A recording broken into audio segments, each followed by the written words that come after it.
Hey, what's up YouTube? This is Nick from Splendid Geckos here back to you guys with another video. And today I'll be showing you how to set up a leopard gecko tank. Now first you want to start off with a 10-gallon tank. Now you obviously are going to get a baby unless you're super lucky and you get a pretty cheap adult. But you see this small little gecko and you say, oh, 10 gallons way too big for it. You go for a 5-gallon. Don't go for a 5-gallon. Like seriously. It happens a lot, and a lot of people talk about this, how you say you're going to upgrade them, but you never are until it's too late, or that it's an adult and it's already been there for half its life. I would recommend a 10-gallon as a starter tank, a normal 10. If you're lucky, you can get a $1 per gallon sale for $10, but normal is $14 to $15. So right here, I don't have another leopard gecko, so I'm just using stuff I found around my house, but this will be on a budget. For people who are kids who don't have enough money to buy the fanciest stuff and all of that, this is for literally getting a free setup, reasonably close to a free setup. So obviously you want a brand new tank. I would not recommend using a used tank just because there might be chemicals or stuff, residue, whatever you had from the previous tank. So just get a new tank. $10, $15 isn't too much. So you get a standard 10-gallon, which is here. Then you want to get your substrate. Now, you don't, like I said, you don't have a lot of money to buy even repti carpet. So, what I recommend you doing is going to your kitchen, you're grabbing a few sheets of paper towels, depending how big your tank is. Now, the biggest I would say is a 20-gallon each, and don't get a 20 tall because they are not climbers. Leopard geckos are basically going to be strictly ground animals, so don't even waste your time with 20 tall. Still be nice, but 20 long would be a lot better, and it's the same price. So I got the substrate in. Pretty simple, just paper towels. This literally cost me nothing. It came from my kitchen. Pretty simple. Then for your moist hide, what I recommend asking your parents to go out to dinner. I went to Waba Grill to get this. I really like the restaurant, and it comes with nice containers. This is all it is. All I did was cut a hole directly in the middle and put some paper towel or a napkin in here, and now this can become your cold and moist hide. This is pretty simple. Your parents are paying for this yet again, and they would never think you'd use this for your reptile. So, you got your cold hide in. Then, for the water dish, sorry I'm moving, I'm grabbing the stuff from across the room.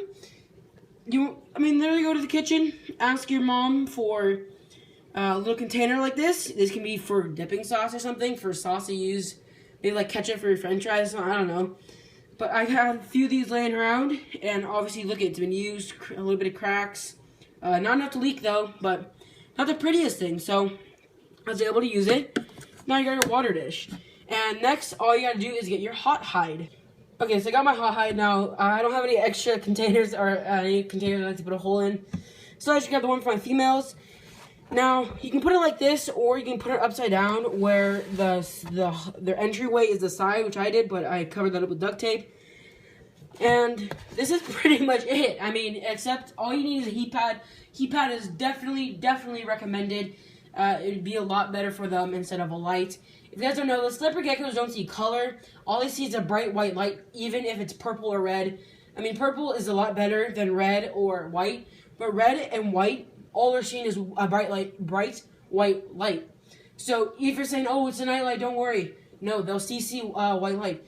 Purple is good though. Purple is not as bright as it is to red and white. So if you were to get a night light, get a purple. But if you have a heat mat, it's not going to produce any lights, and it's still going to give them warm the entire day, and you don't have to worry about turning it on or off. So it's really nice and simple, and it only costs $20 to $25. I got mine for $15. So in between $15 to $25 is the price range to get a heat pad. They're pretty cheap. You can find them at PetSmart, Petco, pretty much any reptile shop. And since these guys aren't big climbers, and since they're not like other geckos where they have sticky feet, they cannot climb plexiglass, acrylic, or glass.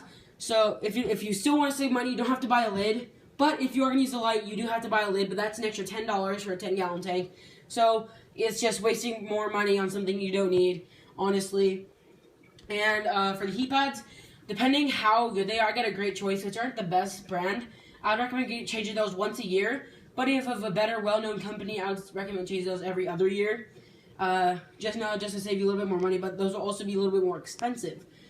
So you can go more extravagant with this, 100%. But if you're a little kid who doesn't have an income, you don't have a job, and you're too lazy to clean other people's houses, best way to go. I can tell you this right now. I mean, you have a full setup for a leopard gecko, and also you definitely have to make your parents believe in you that you can take care of a living animal. These guys do take some of your time. I mean, you have to feed them, you have to handle them, you have to clean their tanks. Don't just get these just for a look. I mean, these guys still poop. What do you expect? It's going to clean itself? No, it's not. So, cleaning your tanks once a week and changing your water every day to every other day is what I recommend. When they're shedding, when their skin starts getting white, or spray your moist hide or cool hide with water. Don't put hot water. I mean, you could, but scalding water would definitely hurt them. But maybe like warm water, it's fine. But cold water works just as good too. And you can even spray it with them in it, and they'll just lick it off, and they can get some water.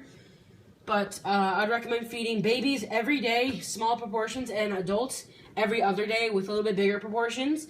And if you're curious, these guys can eat mealworms, soup worms, crickets, dubia roaches. Some can even eat small mice.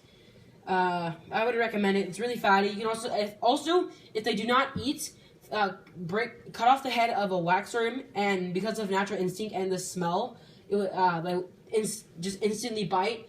And it's also really fattening, and it will really fatten up your gecko a lot. And if this isn't enough information, you don't worry. Next week, I'll be coming out with a care video on how to care for leopard geckos 100%.